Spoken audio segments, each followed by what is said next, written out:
स्वराज मराठीमध्ये आपलं स्वागत आहे। सर्वसामान्यांचा आवाज, निर्भीड, बेधडक, स्वराज मराठी।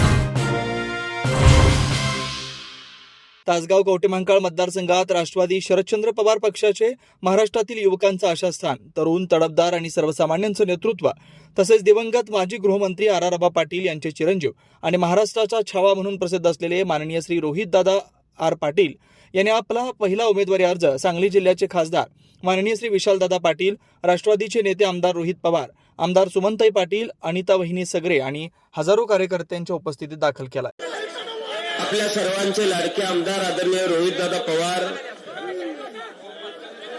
आपल्या सर्वांच्या लाडके आमदार आदरणीय सुमनताई पाटील, अनिताताई सगरे, शंकरदादा पाटील, हनुमंत आप्पा,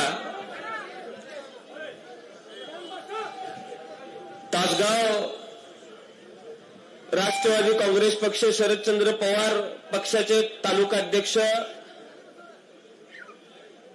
कवठेमहांकाळचे आपल्या पक्षाचे तालुकाध्यक्ष, राज्य स्तरावरती आपल्या पक्षाचे काम करणारे पदाधिकारी, आपल्याला पाठिंबा देण्यासाठी आलेले आरपीआय खरात गटाचे आदरणीय खरात साहेब, व्यासपीठावरील सर्वांचीच परवानगी घेत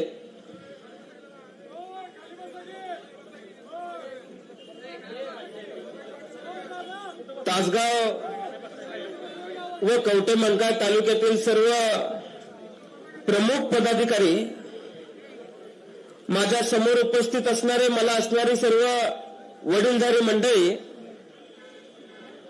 मोठ्या संख्येने उपस्थित असलेल्या माता भगिनी, माझे सर्व तरुण सहकारी, पत्रकार बंधू आणि भगिनींनो,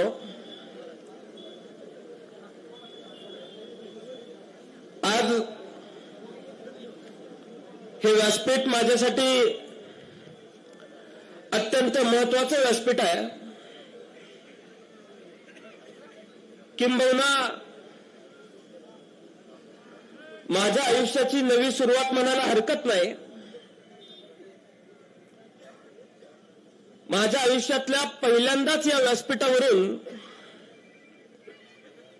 या मातीचे सुपुत्र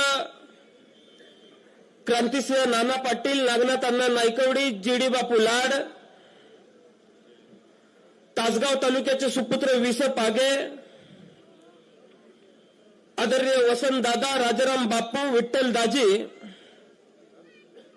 स्वर्गीय शेंडगे बापू, स्वर्गीय नानासाहेब सगरे, स्वर्गीय अण्णा सगरे, स्वर्गीय हाके बापू, स्वर्गीय पंडितराव काका जाधव, स्वर्गीय लक्ष्मीबाई शंकरराव घोरपडे ताई,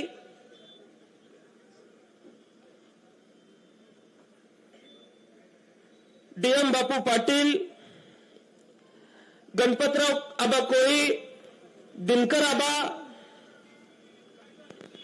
ज्यांच्या कष्टाने आणि ज्यांच्या रक्तघामातून हा तासगाव कवठेमहांकाळ मतदारसंघ घडला, अशा सर्व मान्यवरांना मी आज या ठिकाणी विनम्र अभिवादन करतो। आबांचं नाव या यादीमध्ये घ्यायचं धाडस माझं झालं नाही, कारण आबा गेलेत, असा आबा गेल्यानंतर तुमच्या सर्वांच्या मध्ये राहून मला कधी वाटलं नाही, आणि ते गेले जरी असले तरी तुमच्यातल्या प्रत्येकाने मुलगा म्हणून माझ्यावर प्रेम केलेलं आहे, त्यामुळे आबांची कमी मला कधी जाणवली नाही।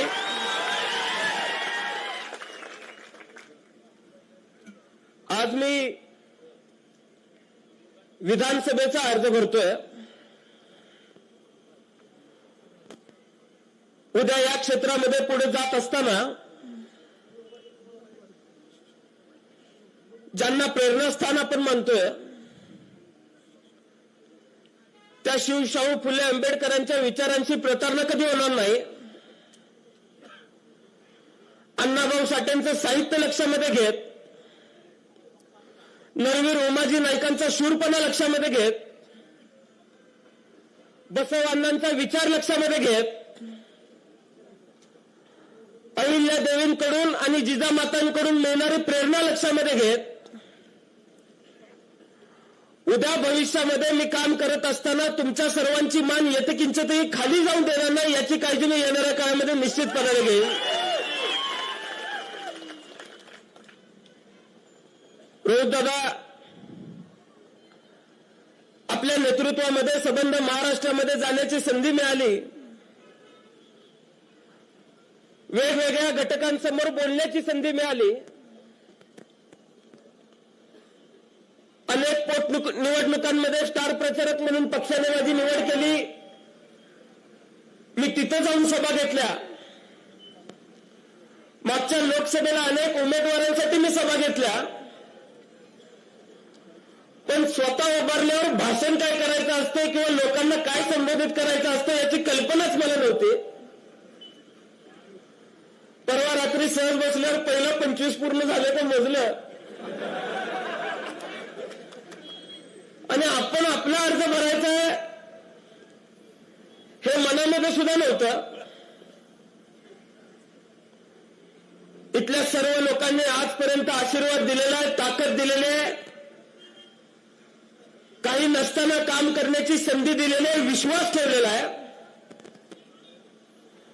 आज या सर्व लोकांच्या प्रती मी कृतज्ञता व्यक्त करतो.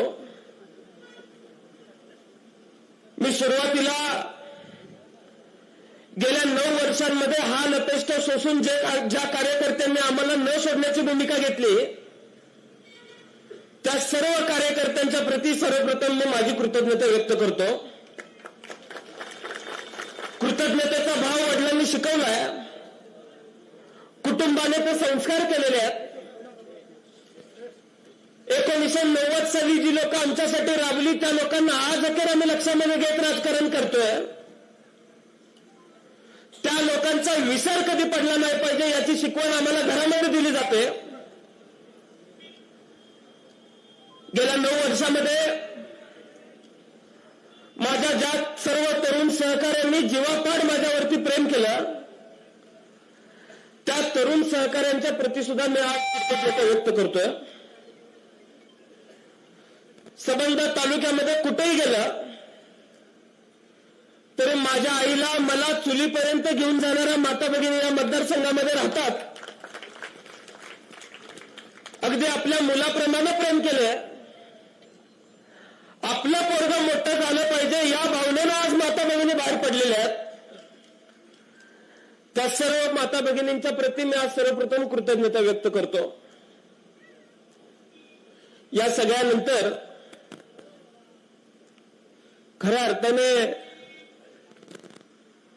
आईच्या बाबतीत बोलताना सुद्धा मला मनापासून आज भारावून येतंय. मी आल्यापासून बघतोय किंबहुना पदयात्रेत चालताना सुद्धा ती स्मिता दिदीच्या मुलाचा हात सोडायलाच तयार नव्हती, नातवाचा हातच घेऊन चालली होती. मी तिला भाषणाला उठताना सांगितलं माझ्या सगळ्या जबाबदाऱ्या संपल्यात, एवढं न बोलता बाकी काय बोलायचं ते बोल. मी तुम्हाला आज सांगतो उद्याच्या काळामध्ये सुद्धा या मतदारसंघातल्या माता भगिनींच्या संरक्षणासाठी आमदार सुमनताई उभ्या असतील हा शब्द मी सुद्धा आज या ठिकाणी आपल्याला सर्वांना देतोय.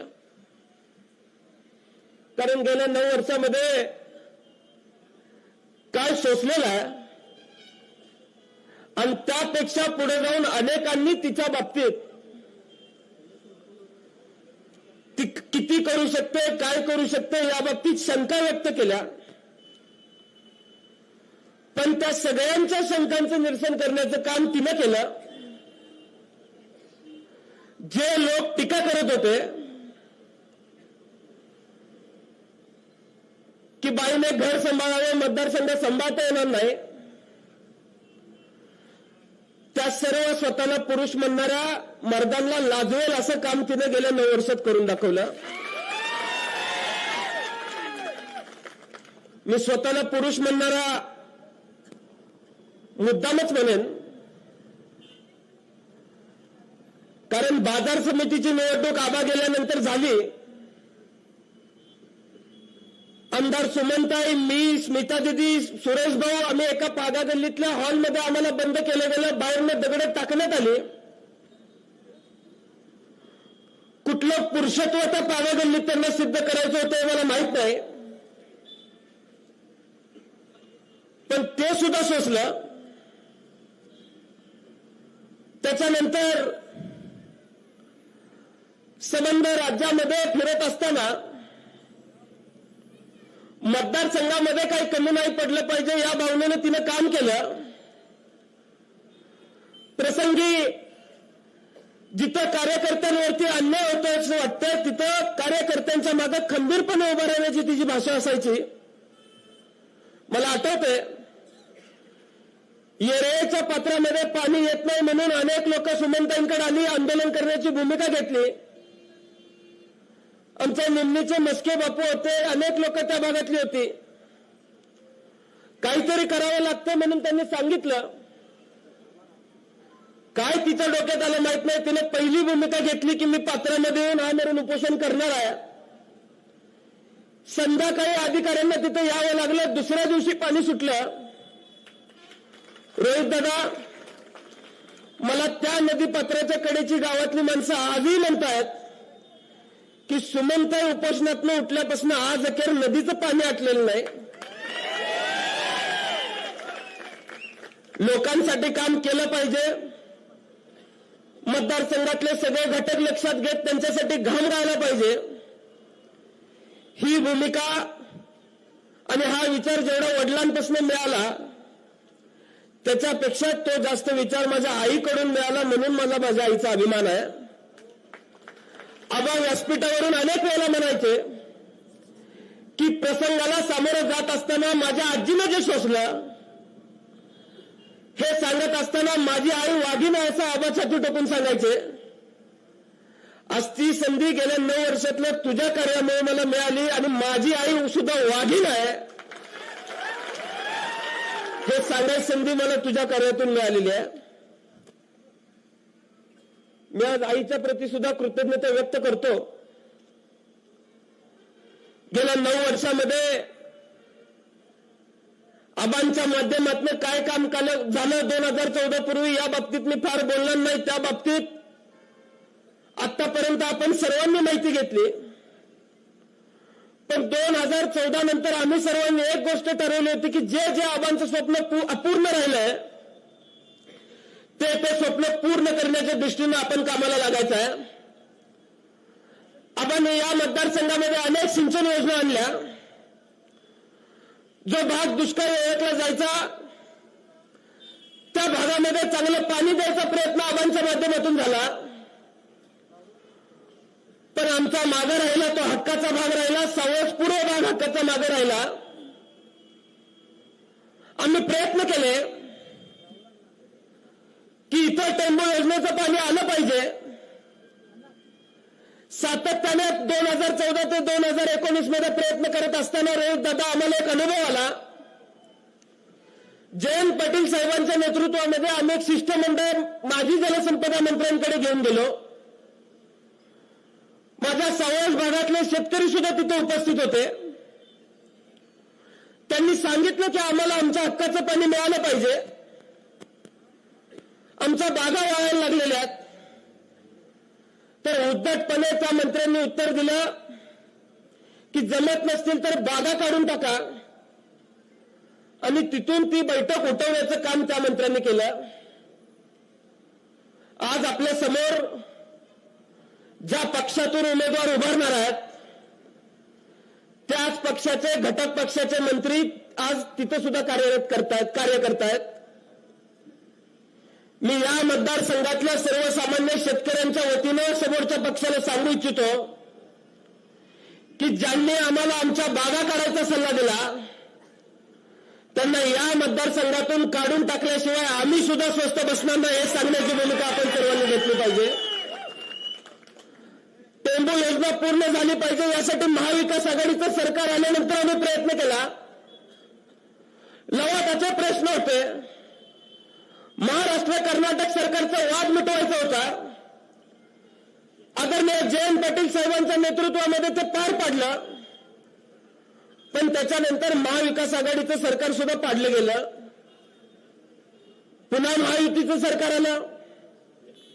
एखाद्या प्रस्तावाला तत्वतः मान्यता मिळाल्यानंतर किती वेळ लागतो? सातत्याने मागणी करून सुद्धा आमच्या प्रस्तावाला मान्यता दिली जात नव्हती, मंजुरी दिली जात नव्हती. यासाठी आम्ही प्रयत्न करत होतो. आम्हाला निर्णय घ्यावा लागला. त्या भागातल्या शेतकऱ्यांसह आमरण उपोषणाला आम्हाला सांगलीमध्ये बसावं लागलं. 2 दिवसाच्या उपोषणानंतर आदरणीय पवार साहेबांनी मध्यस्थी केली.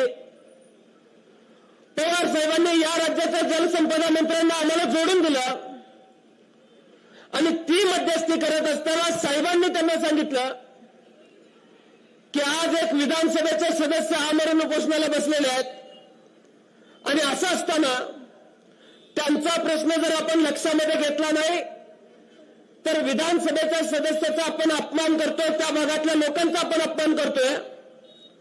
त्या प्रस्तावाला लगेच मान्यता देण्यात यावी. 1.5 दिवसाच्या आमरण उपोषणानंतर राज्य सरकारला जाग आली. आमच्या 8 टीएमसी पाण्याला मंजुरी द्यायचा प्रयत्न त्यांनी करतो म्हणून सांगितलं. आम्ही प्रयत्न चालणार नाही म्हणून सांगितलं. पत्र मिळाल्यानंतरच आम्ही उठणारी भूमिका आम्ही घेतली आणि 1.5 दिवसाच्या उपोषणानंतर 8 टीएमसी पाणी मंजूर झालं असं जीआर त्यांना काढावा लागला. त्यातलं 1.5 टीएमसी पाणी हे माझ्या मतदारसंघासाठी आरक्षित झालं. टेंबू योजनेमध्ये जी गावं अधिकृतरित्या समाविष्ट व्हायची होती ती सगळी गावं झाली. भागामध्ये येणाऱ्या काळामध्ये पाणी येणार आहे. पाण्याच्या माध्यमातून शेती चांगली होणार आहे. पण नोकऱ्यांचा प्रश्न अनेक ठिकाणी भेडसावणार आहे. संबंध महाराष्ट्रामध्ये अनेक ठिकाणी एमआयडीसीची मागणी होती.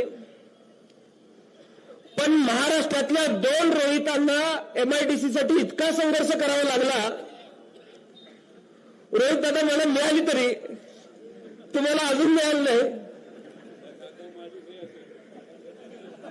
माझी इच्छाच आहे त्या खात्यात तुम्ही बसावं. तुम्ही एकदा का त्या खात्यात बसला 10,000 मुलं या मतदारसंघातली मानेराजुरीच्या माळावरती जर नाही कामाला जाऊन लावून दाखवली तर मी सुद्धा आर पाटलांचा पट्टा म्हणून शब्द देणार नाही.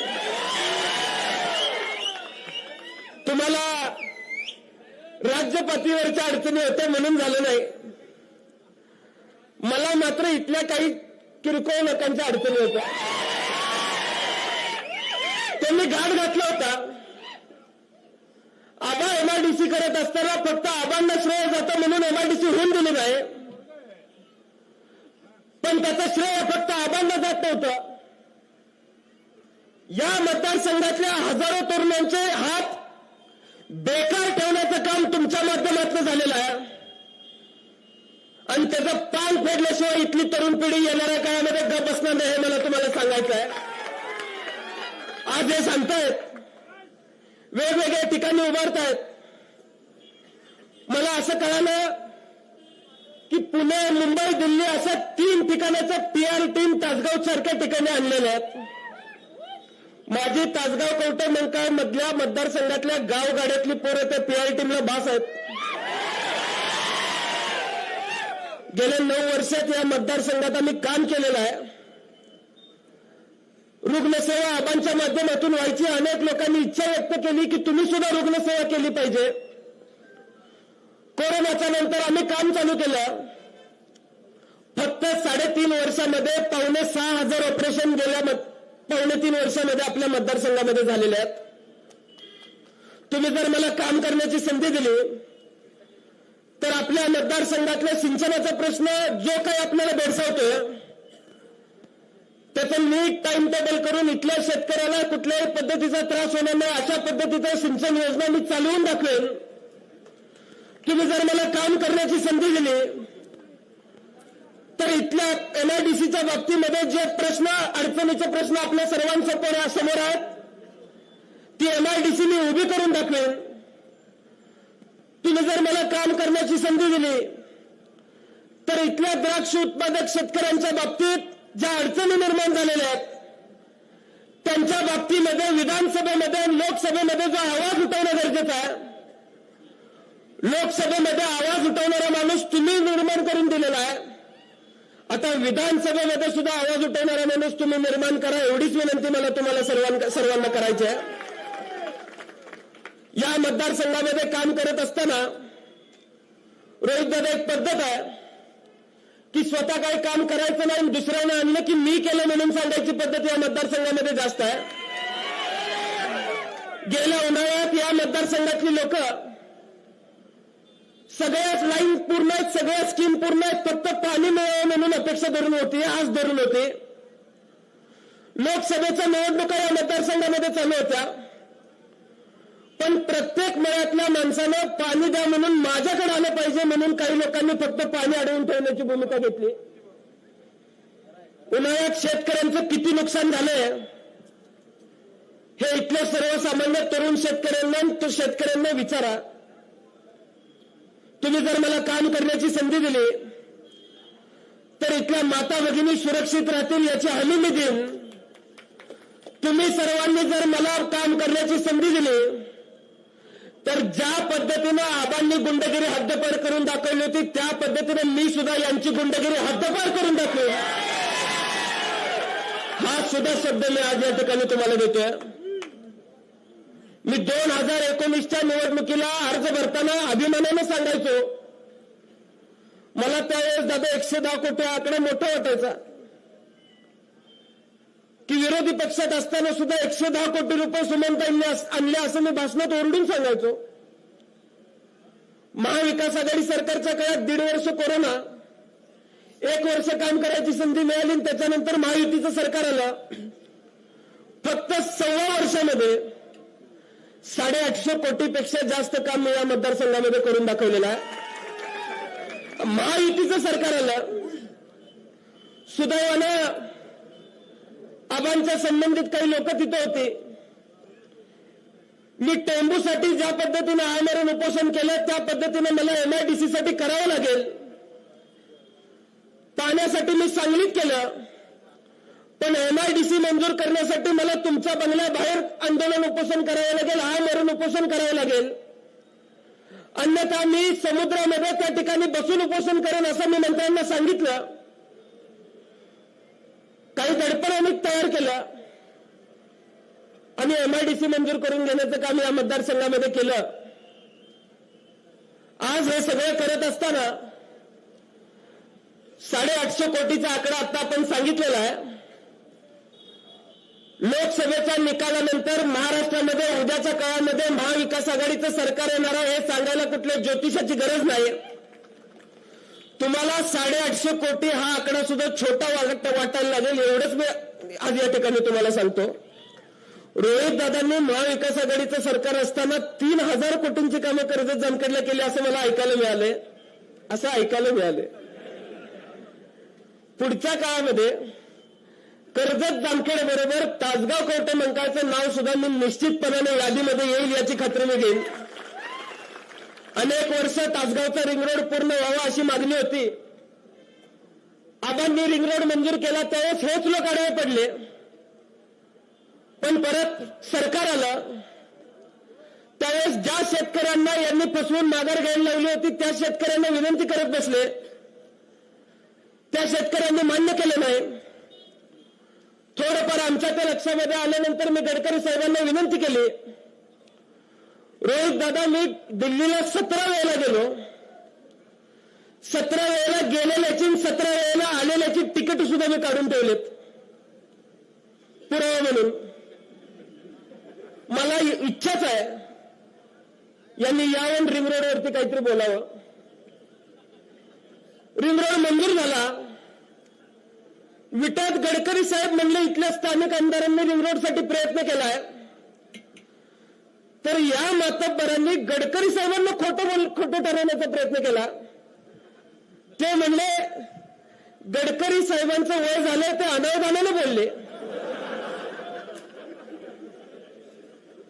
आता आमच्यासारख्याचा अपमान चालतो. तुम्ही तुमच्या गावगाड्यातल्या कार्यकर्त्याचा अपमान करताय. आम्ही 30-35 वर्ष बघत आलेलो आहे.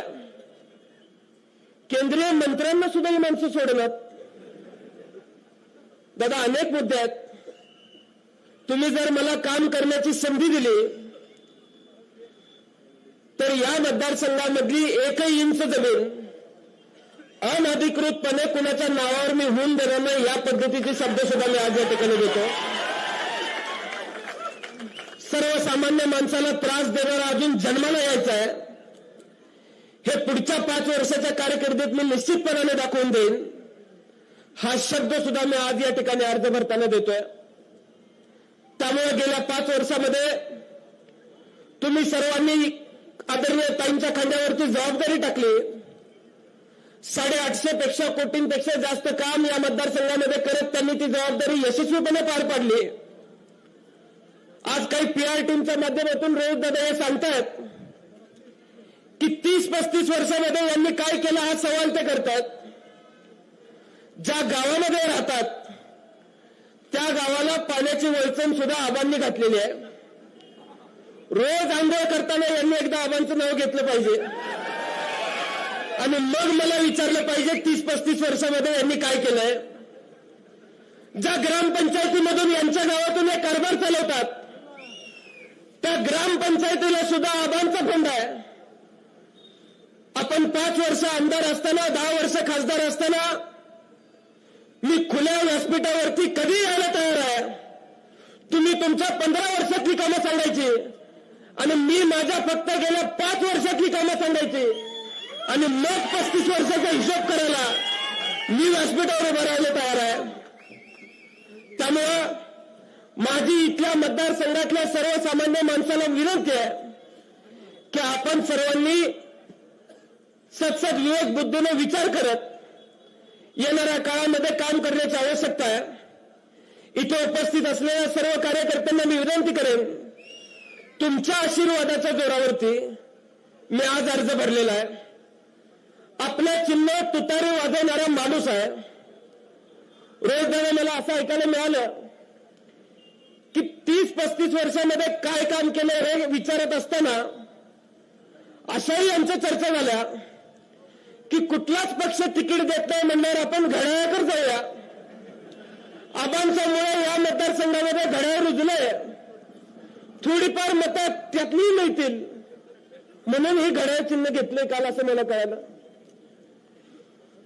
ज्या बारामतीमध्ये घड्याळाचा जन्म झाला त्या बारामतीमध्ये लोकसभेला तुतारी वाजवणाऱ्या माणसाला 48,000चं मताधिक्य आहे. ज्या माणसाने घड्याळ बनवलं त्या माणसाने घड्याळाचे सेल काढून टाकलेले. तुम्ही त्या घड्याळाची काळजी अजिबात करू नका. आपण सर्वांनी एक गोष्ट लक्षामध्ये घेण्याची आवश्यकता आहे. आज आदरणीय पवार साहेबांना आपल्या सर्वांच्या ताकदीची गरज आहे. आज आदरणीय पवार साहेब महाराष्ट्राचा स्वाभिमान दिल्ली पुढे दाखवत आहेत. तो स्वाभिमान टिकवण्याचं काम तुम्ही सर्वांनी मत देऊन करायचं आहे. त्यामुळे पुढचे 20 दिवस घरामध्ये न बसता तुतारी वाजवणारा माणूस हा घराघरामध्ये पोहोचवण्याचं काम तुमच्या सर्वांच्या माध्यमातून झालं पाहिजे एवढीच विनंती मी आज या ठिकाणी करतो. आणि मला असंही कळालंय की 4 रोहित रावसाहेब पाटील शोधून ठेवलेत. त्यामुळे तुम्ही त्याची काळजी करू नका. तुतारी वाजवणारा माणूस आणि रोहित पाटील हा खंबीर आहेत. तुम्ही सगळ्यांनी आशीर्वाद दिला तर यांनी काही षडयंत्र केली, तुम्ही एकत्र आले तरी निश्चितपणाने फरक पडणार नाही. अशा पद्धतीच्या निवडणुका अनेक या तालुक्यामध्ये झालेल्या आहेत. त्यामुळे आजपर्यंत आबांचं राजकारण सर्वसामान्य माणसांच्या जोरावरती होतं. या पुढच्या काळात माझं राजकारण सुद्धा सर्वसामान्यांच्या आशीर्वादावरतीच चालणार आहे हे मी आज या ठिकाणी सांगू इच्छितो. त्यामुळं आपण सर्वांनी निर्धार करण्याची आवश्यकता आहे. घराघरामध्ये तुतारी वाजवणारा माणूस पोचवायचा आहे, घराघरामध्ये आपला उमेदवार पोचवायचा आहे आणि 23 तारखेला घराघरातला माणूस बाहेर काढून गुलाल उधळायचा आहे, भंडारा उधळायचा आहे. त्यामुळं आपल्या सर्वांच्या वरती विश्वास ठेवत आम्ही सर्वजण निश्चिंत आहोत. महाराष्ट्राच्या आणि तासगाव कवठे मंकाळच्या घराघरामध्ये आबांचा विचार पोहोचवण्यासाठी आबांचे डोळे सज्ज आहेत हे येणाऱ्या 20 दिवसामध्ये आपण दाखवून देऊया. आणि आज आपण हा अर्ज भरण्यासाठी मोठ्या संख्येने इथे उपस्थित राहिलात त्याबद्दल मी मनापासून आपल्या सर्वांचे आभार मानतो आणि माझे 2 शब्द संपवतो. जय हिंद, जय महाराष्ट्र, जय राष्ट्रवादी. धन्यवाद. आदरणीय सुमनताई 80,000 निवडून आल्या. रोहित दादा 1,00,000 मताने निवडून येणार. एकदा जोरदार टाळी झाली पाहिजे आणि महाराष्ट्राचा हिटमॅन रोहित पवार बोलतात. एकदा जोरदार टाळी त्यांच्यासाठी.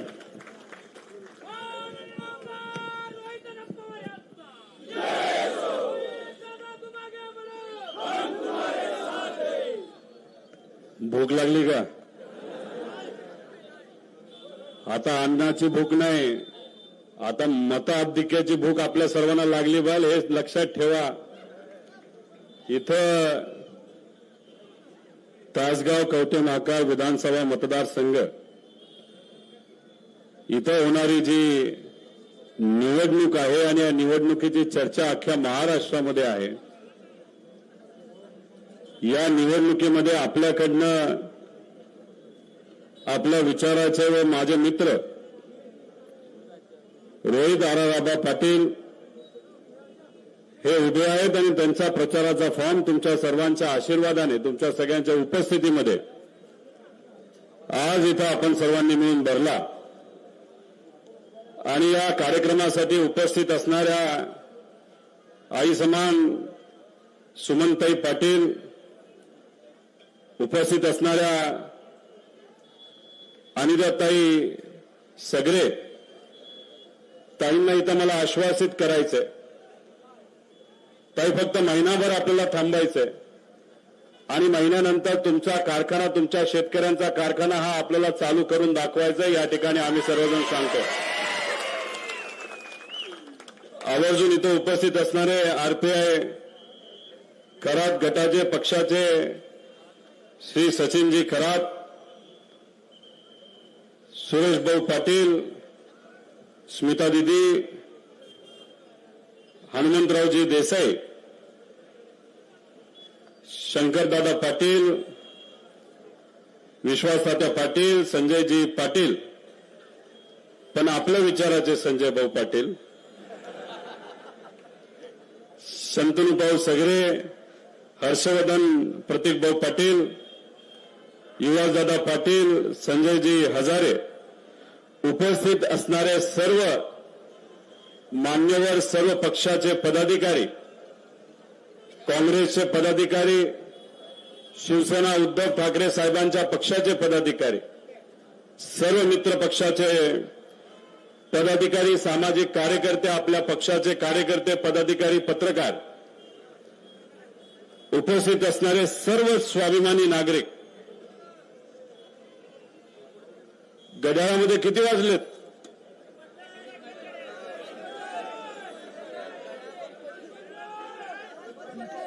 घड्याळामध्ये 12 वाजलेले. लोकसभेमध्ये सुद्धा आपण बघितलं आणि विधानसभेमध्ये सुद्धा आपल्याला हेच त्या ठिकाणी दाखवून द्यायचं आहे. आज सकाळी मी श्री क्षेत्र पंढरपूरला गेलो होतो. विठोबरायांचं दर्शन घेतलं आणि दर्शन घेतल्यानंतर श्री बिरोबा मंदिरामध्ये जाऊन नतमस्तक झालो. या 2 पवित्र ठिकाणी गेल्यानंतर जेव्हा मी इथं आलो, इथं तुमच्या सगळ्यांची गर्दी आणि उत्साह बघितल्यानंतर शपथ घेऊन सांगतो, रोहित आबा कम से कम 1,00,000 तुम्ही निवडून येणार आहे.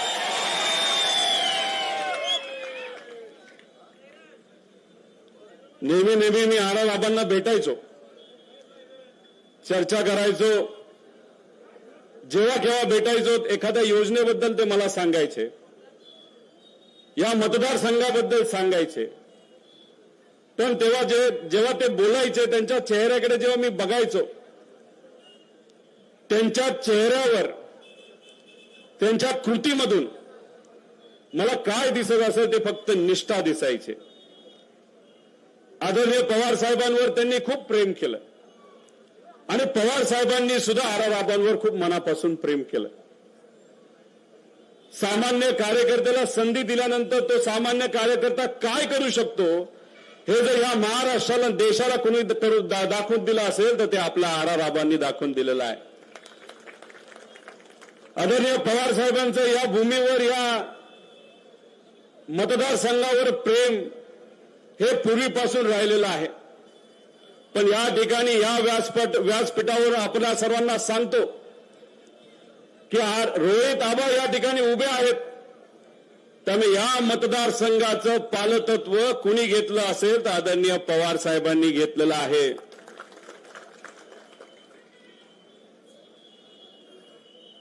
खरं तर आबांचं काम आपण जेव्हा बघतो आठवतो तेव्हा त्यांनी जे जे काय निर्णय या महाराष्ट्रामध्ये घेतले ते सर्व निर्णय जर आपण बघितले तर सामान्य लोकांच्या अवतीभोवती असणारे ते निर्णय आहेत. खरं तर निर्णय घेत असताना अनेक वेळा आपल्यावर दबाव येतो. काही लोक आपल्याला भेटतात आणि म्हणतात हा निर्णय तुम्ही घेऊ नका, आम्ही तुमच्या बरोबर राहणार नाही, नाही तर तुम्हाला आम्ही बघून घेऊ.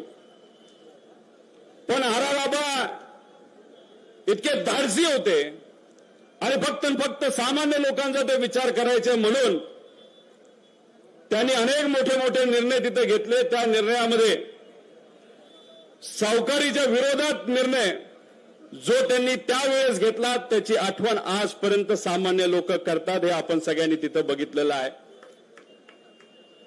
डान्सबारवर बंदी करणं याला सुद्धा धाडस लागतं.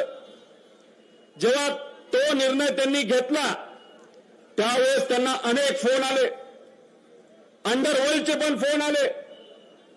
सांगितलं आमचे सगळे व्यवसाय हे डान्स बार आणि त्याच्या निगडीत आहेत, तुमच्याकडे आणि तुमच्या कुटुंबाकडे आम्ही बघून घेतो. एखादा लेचापेचा व्यक्ती असला असता तर त्यांनी काय केलं असतं की लगेच निर्णय बदलला असता. पण या पवित्र भूमीमध्ये जन्मलेला आपला आर आबा कोणाचाही फोन आला तरी त्यांनी तो निर्णय मागे घेतला नाही. ते घाबरले नाहीत. नाही तर आत्ताचे गृहमंत्री म्हणजे काय निर्णय घेतात, कशा पद्धतीने काम करतात हे कोणालाच काही कळत नाही. ते गृहमंत्री झाल्यापासून आपल्या या राज्यामध्ये चोऱ्या वाढल्यात, महिलांवरचे अत्याचार वाढलेत, गुंडागर्दी मोठ्या प्रमाणात तिथं वाढलेली आहे. खरं तर म्हणायचं झालं तर आजच्या युगातले महाराष्ट्राचे धृतराष्ट्र हे कोण असेल तर ते देवेंद्र फडणवीस साहेब आहेत. त्यांच्या डोळ्यावर गुजरातची पट्टी आहे. फक्त गुजरातच्या नेत्यांना खुश करण्यासाठी न त्यांच्या मंत्रालयावर त्यांचं लक्ष आहे, न पोलीस प्रशासनावर लक्ष आहे, न या महाराष्ट्रावर लक्ष आहे. अहो दडपशाही इतकी मोठ्या प्रमाणात या महाराष्ट्रामध्ये वाढली आहे. तुमच्या मतदारसंघामध्ये सुद्धा मला कळतं दडपशाही आहे. मोबाईलवर स्टेटस ठेवलं तरी फोन येतो का नाही येत? जर एखाद्या सभेमध्ये आपल्यातले काही लोक गेली तर त्यांचे कार्यकर्ते येतात आणि धमकी देतात की बघतोच. अहो काय बघता? लोकसभेमध्ये इथं असणाऱ्या स्वाभिमानी लोकांनीच तुमच्याकडे लोकशाहीच्या माध्यमातून बघितलेलं आहे आणि हे सत्र लोकशाही पुरतं नाही तर विधानसभेमध्ये सुद्धा जाणार आहे आणि लोक इथं आपल्या रोहित आबा बरोबर प्रामाणिकपणे तिथं उभे राहणार आहेत. मी सर्व कार्यकर्त्यांना, नागरिकांना इथं विचारतो की पुढून धमक्या दिल्या जातील, गुंड घरी पाठवले जातील, बघतोच दाखवतोच असं म्हणलं जाईल, मग आपण शांत बसणार का? अरे भूक लागली मला माहिती, पण मी इथं असणाऱ्या स्वाभिमानी लोकांना विचारतोय ही लेचेपेची जी दडपशाही काही लोक इथं करतायत ती आपण सहन करणार का? मग भक्कमपणे आपल्या रोहित आबा बरोबर तुम्ही सर्वजण राहणार का? अरे बाबांनो, आवाज इतका मोठ्या प्रमाणात जाऊ दे, दिल्लीला जाऊ दे, मुंबईला जाऊ दे, हात वर करून सांगा, रोहित आबा आप आगे बढ़ो, हम तुम्हारे साथ है.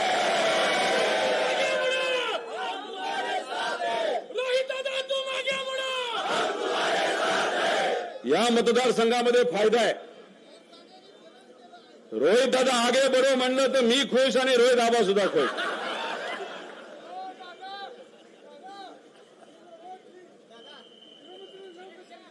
हा, सगळ्यांनाच घरी पाठवायचं, नका काळजी करू तुम्ही.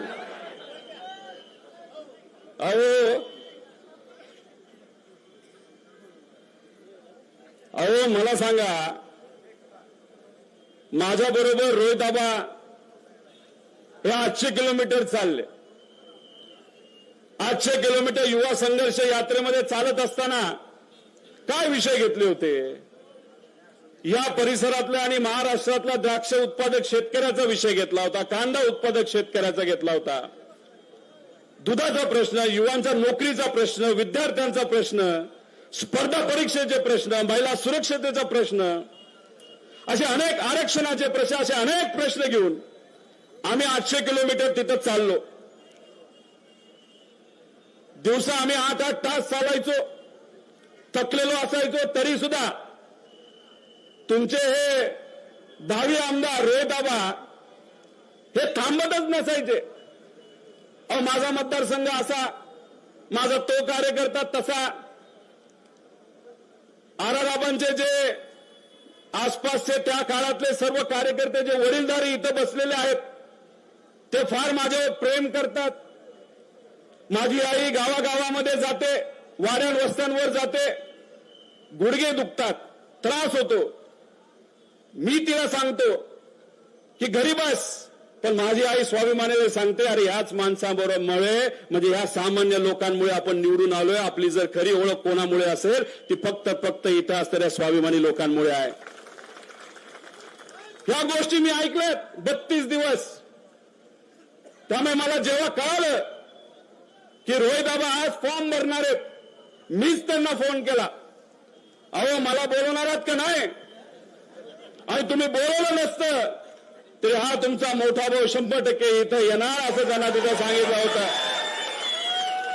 एकदम कष्टाळू माणूस, एकदम प्रेमळ माणूस. प्रेम तर आहेच हो, कष्ट तर खूप करतो. पण अजून एक गोष्ट तुम्ही सगळ्यांनी समजून घ्या, अन्याय झाला ना तर हाच माणूस तुमच्या सर्वांच्या वतीने जो व्यक्ती अन्याय करेल ना त्याला अजिबात सोडणार नाही, एवढी धमक या कार्यकर्त्यामध्ये तिथं आहे. त्यामुळे या कार्यकर्त्याला आपल्या सर्वांना ताकद द्यायची. या राज्यातून हे महायुतीचं सरकार जाणार आहे हो, जाणार नाही, जाऊ द्या म्हणायचं, जाऊ द्या. जाऊ द्या म्हणजे काय? म्हणजे नुसत्या जाहिराती, शेतकऱ्याला मदत नाही करणार, आमच्या स्पर्धा परीक्षेच्या मुलामुलींना गरिबाच्या मदत नाही करणार. पण जाहिरातीसाठी गेल्या 10 दिवसामध्ये यांनी किती खर्च केले असतील तर 550 कोटी रुपये केले. जो झालं म्हणजे काय? अहो या सरकारने आपल्यावर म्हणजे या राज्यावर 60,000 कोटी रुपयाची उधारी केली. 60,000 कोटीचे पैसा खाल्ला, पण या राज्यावर इतकी मोठी उधारी केली तर उद्या जाऊन खूप मोठा त्रास हा आपल्या सर्वांना सहन करावा लागणार आहे. पण मार्ग जर कोण काढू शकतं तर हे महायुतीतली लोक काढू शकत नाही, तर अनुभवी महाविकास आघाडीचे सर्व नेते आणि कार्यकर्तेच मार्ग काढू शकतात. द्या, तुम्हाला प्रश्न पडला असेल द्या म्हणजे काय? शेवटचं द्या म्हणजे काय? तर दलाली. या सरकारने काय घेतली आहे तर फक्त दलाली घेतली. दलाली 70,000 कोटी रुपयाची दलाली घेतली. इथं असणाऱ्या शेतकऱ्याला दुधाला किती भाव मिळतो? 27-28, अहो 22 पर्यंत भाव गेला होता. अहो जे विकासासाठी गेलेत ना सत्तेमध्ये, आंबेगावमध्ये एक दुधाचा कारखाना आहे, शेतकऱ्याकडनं किती रुपयाला दूध घेतात तर 27 रुपयाला. आणि राज्य सरकारला, या राज्य सरकारला कितीला दूध विकतात पर लिटर? 146 रुपये. अहो खरंच जर तुम्हाला विकास करायचा होता तर एखाद्या कंपनीला मदत करण्यापेक्षा आमच्या या शेतकऱ्याला जर तुम्ही मदत केली असती तर आम्ही मानलं असतं की तुम्ही या लोकांच्या विकासासाठी गेलाय. पण हे लोक स्वतःच्या विकासासाठी गेलेले आहेत, त्यांना फक्त स्वतःच पडले. मला माहित नाही तुमच्या मतदारसंघामध्ये कशी परिस्थिती आहे. काही ठिकाणी मलिदा गँग आहे, काही ठिकाणी दडपशाही करणारी गँग आहे. पण मला असं कळालं की या तालुक्यामध्ये, या मतदारसंघामध्ये ताबा गँग सुद्धा आहे. आहे का ताबा गँग? ताबा कशाचा ताबा? जमिनीवर नुसता ताबावर ताबा, ताबावर ताबा. म्हणजे आमचा हा कार्यकर्ता MIDC व्हावी यासाठी शेतकऱ्यांची चर्चा करतो. आमच्या शेतकऱ्याच्या मुलामुलींना हाताला काम मिळावं यासाठी हा कार्यकर्ता जाऊन शेतकऱ्याशी बोलतो. आपल्याला इथं MIDC आणायचे. आपल्या या परिसरामध्ये रिंग रोडची जरूरत असताना त्या शेतकऱ्याला विश्वासात घेतल्याशिवाय रिंग रोड झाला नाही पाहिजे, आणि होत असेल तर शेतकऱ्याला विश्वासात घेऊन तो झाला पण पाहिजे. यासाठी जर कोण प्रयत्न करत असेल तर हा आपला माणूस तिथं प्रयत्न करतो. आणि हे महाशय यांच्या विरोधात जे उभे राहणार आहेत हे काय करतात तर फक्त दाबा, ताबा, ताबा, ताबा. आपल्याला काय करायचंय तर आपल्याला येत्या काळामध्ये लोकशाहीच्या माध्यमातून या विधानसभेमध्ये आपल्याला ताबा घ्यायचा आहे. पण तो कशाचा? प्रेमाचा. पण तो कसा घ्यायचा आहे तर आपल्या या रोहित आबाला 1,00,000 लीडली निवडून द्यायचंय. मगाशी कुणीतरी सांगितलं बारामतीशी तुलना केली. बारामतीशी तुलना करू नका, माझ्या कर्जत जामखेडची तुलना करा. तिथे असणारे सुद्धा आमचे प्रामाणिक कार्यकर्ते आणि पदाधिकारी, तिथे असणारे स्वाभिमानी जनता या कार्यकर्त्याला गेल्या वेळेस जेवढी लीड दिली त्याच्यापेक्षा कितीतरी जास्त लीड या कार्यकर्त्याला तिथे असणारे लोक देणार आहे. म्हणून मी तुम्हा सर्वांना विचारतो, कर्जत जामखेडचे स्वाभिमानी लोक या महाराष्ट्रामध्ये मी फिरत असताना सुद्धा मला लीड ही खूप मोठी देणार आहे. मी तुम्हाला सगळ्यांना इथं प्रेमाने चॅलेंज करतो, आहे का आपल्या सर्वांमध्ये ताकद कर्जत जामखेडचं रेकॉर्ड तोडण्याचं? एक हात वर करून सांगा, हे रोहित दादा तुमच्यापेक्षा लीड, जास्त लीड आमच्या रोहित आबाची असेल. आहे ना? ठरलं का? मग तुम्ही ठरवलं असेल तर काहीच अडचण नाही. पण तुम्हाला धमक्या येतील हो. काय करेक्ट कार्यक्रम करणार ना? करावाच लागतोय. लोकसभेला केलंच आहे तुम्ही. आणि या भागातली जनता, या जिल्ह्यातली जनता तशी हुशार आहे, त्याबद्दल मी काय वेगळं बोलणार नाही. पण तुम्हाला एक सांगतो, पैसा लय येणार आहे, पैसा आपल्या विरोधात. आता मला माहित नाही मोठेवाले उभे राहतात का छोटेवाले उभे राहतात, पण आजची गर्दी दिसल्यानंतर, आजची गर्दी आणि तुमचा उत्साह बघितल्यानंतर एक सांगतो, छोटेवाले उभे राहत नाही, मोठेवालेच उभे राहणार. मग त्या मोठ्यावाल्यांना आपल्याला काय करायचंय तर आपल्या आबाला मोठ्या मार्जिनने तिथं जिंकून द्यायचंय. ठरलं का नाही ठरलं? अहो पैसा इतका मोठा येणार आहे. काल परवाच पाऊस झाले, तुम्ही बघितला. खेड शिवापूरला काय ते डोंगर, काय ते झाडी, काय ती गाडी, काय ते पैसे, एकदम ओकेच ओके. 5 कोटी रुपये सापडले. पण किती घेऊन चालले होते? 30 ते 40 कोटी रुपये.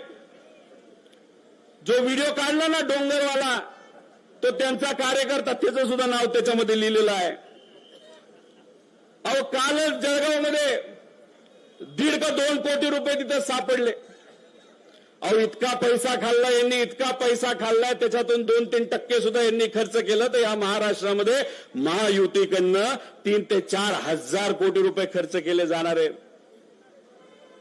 अहो मला माहित नाही आता हे जे मोठेवाले ते पार्टी कुठली घेणार आहेत, पण कळलंय घड्याळ काल परवाच घातलं का आज घातलं. म्हणजे बघा ना काय खेळ. ज्या पार्टीला उमेदवार मिळत नाही आणि ज्या उमेदवाराला पार्टी मिळत नाही अशा दोन लोकांचा संगम झालेला आहे.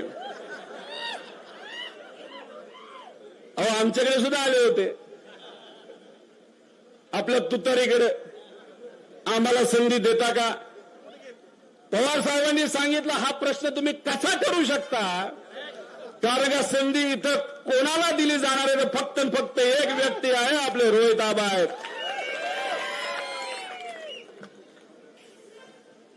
अहो काही लोक त्यांना पैलवान म्हणतात. खरे पैलवान कोण आहेत माहिती आहे? इथं बसलेले आहेत बघा. मगाशी एखादा पैलवान कविता करू शकतो, नाही तर डायलॉग मारू शकतो. मी आजच बघितलं. कुठे आहेत ते? अहो खरा पैलवान कोण असतो माहितीये का? ज्यांच्या मनगटात ताकद आहे पण हृदयात ज्यांच्या प्रेम आहे, ह्याला आपण खरा पैलवान तिथं म्हणतो. काहीतरी तुम्ही आंदोलन करत होता रोहिदाबा आणि ताई, एखाद्या कुठल्या तरी ऑफिसमध्ये तुम्हाला बंद केलं असं मला कळालं. अहो जी व्यक्ती लहान मुलाला आणि महिलेला एखाद्या ऑफिसमध्ये बंद करते आणि त्यांच्यावर दगडफेक करते, ह्याला पैलवान म्हणत नाही, ह्याला घाबरलेला गडी म्हणतात. हे तुम्ही सर्वांनी समजून घ्या. अहो ही नाही आमची शिकवण. सामान्य लोकांना त्रास देणं, मुलांना महिलांना खोलीमध्ये डांबून ठेवणं आणि दगड मारणं. अहो लोकशाहीच्या माध्यमातून तुम्ही बघा आता काय होतं विधानसभेला.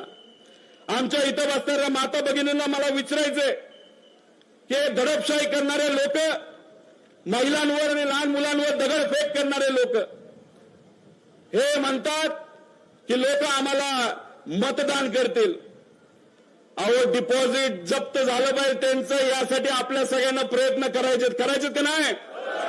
आमच्या माता भगिनींना मी विचारतो, करायचं की नाही करायचं? जर एवढ्या मोठ्या प्रमाणात तुम्ही सर्वजण जर इथं आपल्या या साध्या तुमच्यातल्या एका कार्यकर्त्याला पाठिंबा देत असेल तर आम्ही निश्चिंत राहिलं पाहिजे असं आम्हाला वाटतं.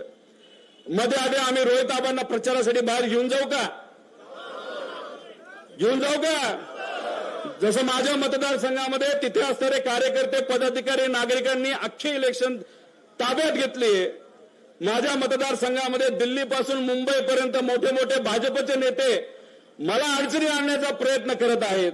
अहो तुम्ही कितीही अडचणीत आणण्याचा प्रयत्न करावं, आम्ही विचारायला पक्के आहोत. आमच्या मतदारसंघातील लोक आमच्या बरोबर आहेत आणि ज्या लोकांनी आम्हाला लढायला शिकवलं ना, त्यांच्यासाठी आम्ही काय पण करायला तयार आहे, कोणाला पण आम्ही भिडायला तयार आहे. आम्ही कोणाला घाबरत नाही, खास करून दिल्लीवाला तर अजिबातच घाबरत नाही. ही आमची लहानपणीपासूनची शिकवण आहे. हो मगाशी कुणीतरी सांगितलं बारामतीचं प्रेम,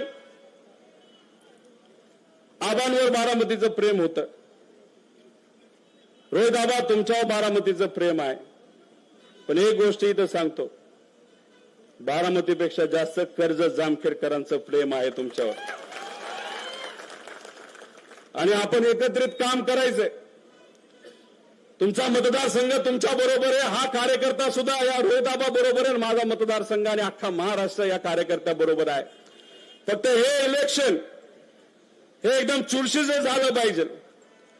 आपण सर्वांनी स्टॅम्प पेपरवर लिहून दिलं पाहिजे की एक सुद्धा गाव, एक सुद्धा बूथ असं राहणार नाही जिथं आपल्या या कार्यकर्त्याला लीड पडली नाही.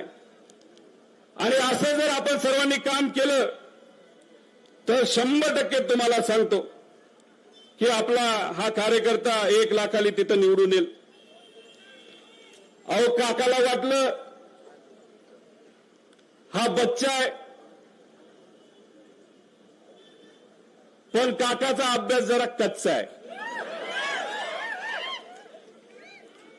अहो हा कोण असेल तर आबाचा छावा आहे आणि याला कमी समजून चालणार नाही. तुम्ही काही खेळावं, तुम्ही कोणाची नावं त्याच्यामध्ये टाका, किती सम नावं म्हणजे यांच्या नावाची नावं तुम्ही टाका, नाही तर काही खेळी खेळा, नाही तर कितीही पैसा वापरला तरी हा आमचा आबांचा छावा हा 100% मोठ्या लीडली निवडून आल्याशिवाय तिथं राहणार नाही. मी इथं असणाऱ्या सर्व कार्यकर्त्यांना एक आव्हान करतो, प्रामाणिकपणे आव्हान करतो. पण मनापासून मी जे काही आव्हान केलं नाही तर विनंती केली ती तुम्ही मानावी. मानणार का? मी इथं माझे मित्र रोहित आबांना विनंती करतो की इथं यावं. रोहित आबा, 4 शब्द फक्त तुम्ही परत एकदा बोला. पण हे 4 शब्द ऐकत असताना कुणी सुद्धा डोळे उघडे ठेवायचे नाहीत. सगळ्यांनी शांतपणे कुठलीही घोषणा न करता रोहित आबा इथं बोलत असताना फक्त शांतपणे ते 4 शब्द ऐकून घ्या. ऐकणार का? मग त्यानंतर आपण थोडंसं त्यावर बोलूया. डोळे झाकायचे.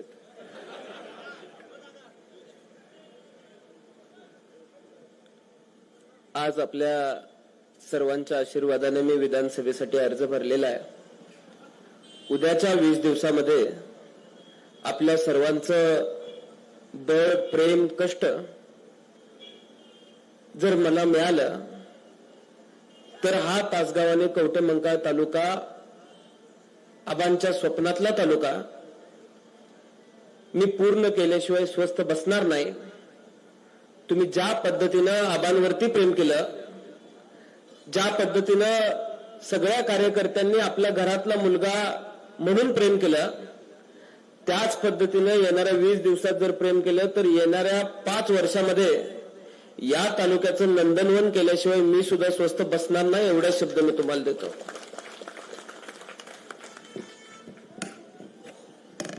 बघा, आता रोहितराव बोलत असताना तुम्ही सगळ्यांनी तुमचे डोळे बंद केले. कोणाचा चेहरा तुमच्या डोळ्यासमोर आला?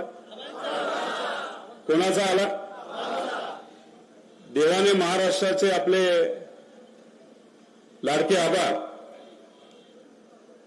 आपल्यापासून हिरावून घेतले असले तरी आपले आबा आपल्या बरोबर आहेत. खरं तर आबा गेल्यापासून आपला हा महाराष्ट्र पोरका झालाय. त्यांची व्यक्तिगत कमी हे आपल्या सर्वांना जाणवते. तुम्ही पण या मतदारसंघामध्ये फिरत असताना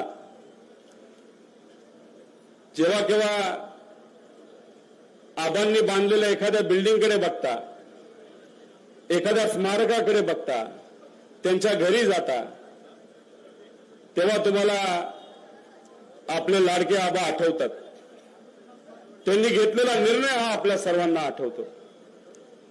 आणि फक्त तुम्हालाच नाही तर पवार साहेबांपासून सगळ्या नेत्यांना सुद्धा आबांची आठवण आज आल्याशिवाय राहत नाही. मी आपल्या सर्वांना विनंती करणार आहे. खरं तर मी विनंती नाही करणार तर मी मागणी करणार आहे. ती माझी मागणी आणि या महाराष्ट्राची मागणी तुम्ही सर्वजण पूर्ण करणार का? मला हात वर करून सांगा. महाराष्ट्राच्या वतीने मी बोलतोय. महाराष्ट्राच्या वतीने हा कार्यकर्ता तुमच्या सर्वांसमोर एक विनंती आणि मागणी करत आहे. ती तुम्ही सर्वजण पुढे करणार का? 100% पूर्ण करणार का? मी तुम्हाला विनंती करतो की या महाराष्ट्राला पुन्हा एकदा तुम्ही आबाला द्यावं आणि त्या आबाला रोहितच्या माध्यमातून या महाराष्ट्राला द्यावं, ही आमच्या सगळ्यांची विनंती आहे. हे खूप मोठं कार्य आहे आणि यासाठी आपल्या सर्वांना खूप मनापासून लढावं लागेल. सगळेच म्हणतात लीड चांगली राहणार आहे, पण एका मतासाठी आपल्या सर्वांना लढायला लागणार आहे. तुमचे नातेवाईक असतील, मित्र परिवार असेल, जे काही जण थोडे नाराज असतील त्यांच्याकडे तुम्ही जावा. प्रत्येक बूथवर तुम्ही डोळ्यात तेल घालून लक्ष ठेवा. जर एखाद्या कार्यकर्त्याला अडचणीत आणण्याचा प्रयत्न जर कुणी करत असेल तर 100-200 लोक त्या कार्यकर्त्याच्या पाठीमागे उभे राहिले पाहिजे. तो कार्यकर्ता कुठल्याही समाजाचा असू द्या, तो फक्त आपल्या विचाराचा आहे आणि विचार टिकवण्यासाठी प्रत्येक कार्यकर्त्याच्या पाठीमागे आपल्याला भक्कमपणे तिथं उभं राहायचंय आणि अशी विनंती या ठिकाणी मी आपल्या सर्वांना करतो. काही वर्षांपूर्वी एक इलेक्शन झालं होतं. त्या इलेक्शनमध्ये रोहित आबांनी काय सांगितलं होतं, त्यावेळेस त्यांचं काय वय होतं? 23 वय होतं. त्यांनी काय सांगितलं होतं? वयाच्या 23व्या वर्षी ही लढाई आम्ही सर्वांनी जिंकली, पण वयाच्या 25व्या वर्षी काय करायचंय? काय करायचंय? या आमदारकीची लढाई आपल्याला जिंकायची आहे आणि या दडपशाहीला या मतदारसंघातून आपल्याला कायमस्वरूपी त्या ठिकाणी हद्द पार करायचं. यासाठी या महाराष्ट्राला आतापर्यंत असणारा सगळ्यात तरुण आमदार जर कुठून जाणार असेल तर या पवित्र भूमीतून जाणार आहे. आणि त्यासाठी जर कोणी जबाबदार असेल तर ते तुम्ही सर्वजण असाल. खरं तर जेवढं या मतदारसंघामध्ये काम केले त्याची यादी वाचायला गेलं तर बराच काळ जाणार आहे. त्यामुळे कामावर मी काय बोलत नाही. द्राक्षासाठी हे कार्यकर्ते लढलेत, ताई लढलेत, सगळे लढलेत, अनेक मोठे मोठे निर्णय घेतात. विकासाचा मोठा निधी इथं आणला आहे. MIDC येत्या काळामध्ये येणार आहे. रोहित भाऊ काय काळजी करू नका, माझ्या मतदारसंघामध्ये सुद्धा येणार आहे आणि इथं सुद्धा 100% येणार आहे. आणि फक्त येणार नाही तर त्याच्यामध्ये कंपन्या सुद्धा येणार आहेत आणि इथं साऱ्या आमच्या मुला मुलींना तिथं हाताला काम मिळणार आहे. फक्त 1 महिना तुम्ही या कुटुंबासाठी द्या, 1 महिना ताईसाठी द्या, 1 महिना तुम्ही आबांसाठी द्या, 1 महिना आमच्या रोहित आबासाठी द्या. पुढचे अनेक वर्ष हे सर्वजण तुमच्या सर्वांसाठी काम करणार आहे. आणि हे काम करत असताना मी सुद्धा त्यांच्या खांद्याला खांदा लावून या परिसरामध्ये जर माझ्यासारख्याला काय करता आलं तर 100% त्या ठिकाणी मी करेल असा शब्द या ठिकाणी देतो. आणि एवढ्या मोठ्या संख्येने तुम्ही सर्वजण इथे आलात, एवढ्या ताकदीने या कार्यकर्त्याच्या पाठीमागे तुम्ही उभा राहिलात, त्यासाठी मी मनापासून आपल्या सर्वांचे आभार व्यक्त करतो. जय हिंद, जय महाराष्ट्र.